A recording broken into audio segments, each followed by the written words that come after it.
For every opinion or belief someone may hold, there will be another party who just as strongly oppose that idea. Both sides usually claim to sit with the best arguments, the real facts, and the correct worldview, and ironically, both sides regard the other as being indoctrinated, blind to the obvious and outright stupid. Most people only expose themselves to information that matches their own worldview. It is uncomfortable to do otherwise. Still, we would like to give you some surprising information about Islam. We also urge you to look further than only mainstream media, and if you can find the time for it, read the Quran yourself. To get you started, we'd like to present you 3 things you probably did not know about Islam. 1. Islam has not been hijacked. That Islam has been hijacked is what non-Muslims naturally assume, because they assume all religions are the same. The reason non-Muslims are so easily confused is that most of us don't realize the difference between the Quran and every other religious book we are familiar with. The Christian Bible is a collection of writings from various authors, written sometimes hundreds of years apart, with parables, advice and dreams, all collected together into one book. Same with the Jewish Torah. Even those of us in the West, who are neither Christians nor Jews, are still familiar enough with these religions to know this much, and therefore we assume the same is true for the Quran. But the Quran is only one book written by one man in his own lifetime. It is meant to be taken literally, and it's not full of symbolism or vague analogies. It is mostly direct commands.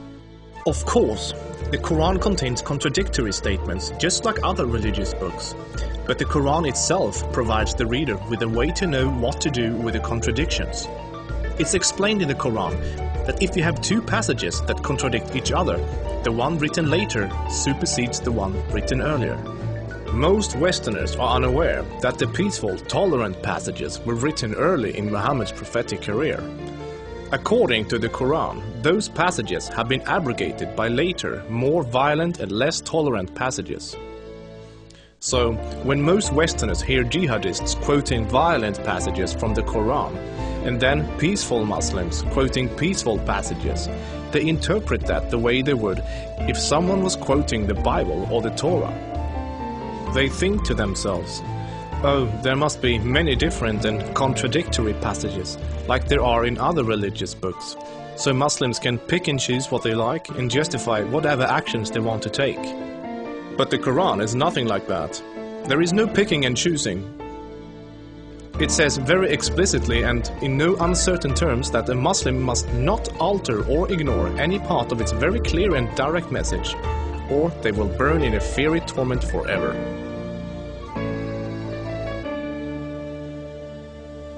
2.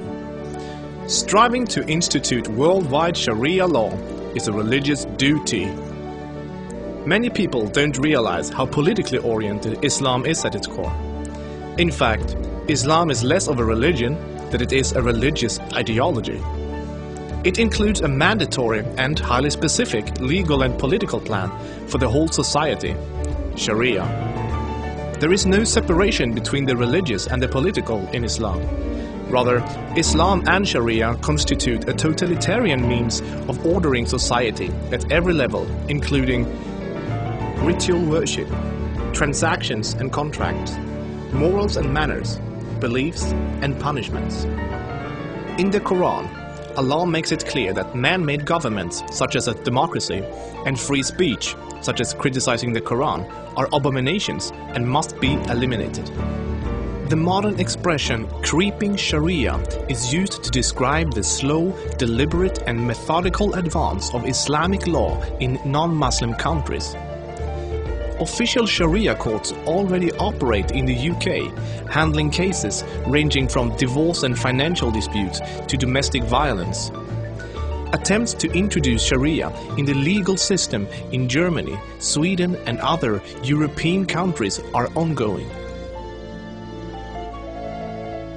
While Sharia already has a foot in our door in the matter of minor disputes like inheritance and domestic violence, it should concern you that Sharia commands that drinkers and gamblers should be whipped, allows husbands to hit their wives, allows an injured plaintiff to exact legal revenge, literally an eye for an eye, commands that a thief must have a hand cut off, commands that homosexuals must be executed, orders unmarried fornicators to be whipped and adulterers to be stoned to death, orders death for both Muslim and non-Muslim critics of Muhammad, the Quran and even Sharia itself, orders apostates to be killed, commands offensive, aggressive and unjust jihad.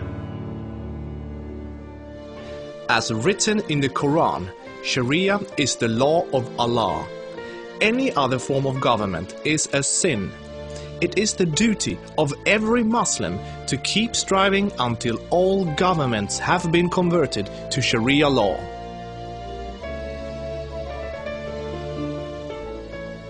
Three, Muslims are allowed to deceive non-Muslims if it helps Islam. For non-Muslims, this principle, called taqiyya, is another surprising concept of Islam. While most other religions speak highly of truthfulness, the Quran instructs Muslims to lie to non-Muslims about their beliefs and their political ambitions to protect and spread Islam.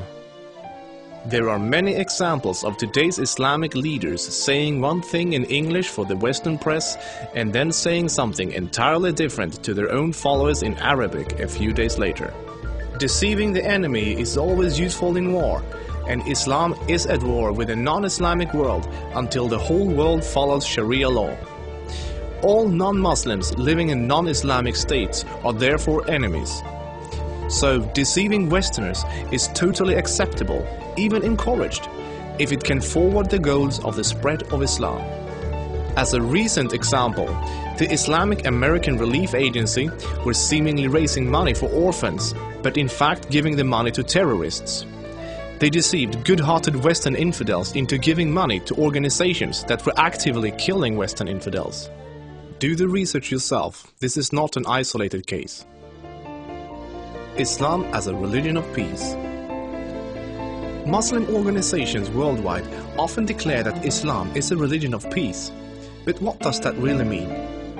It seems easy for a Muslim to quote a peaceful verse from the early parts of the Quran, while, by following the principle of taqiyya, neglecting to mention the fact that it has been officially abrogated by later, more violent verses. According to the Quran, the world will be at peace only when Islam and Sharia reign in every country, and never until then. This is why every Muslim can truthfully say that Islam is a religion of peace. If any of these points took you by surprise, then there is surely much more you still don't know.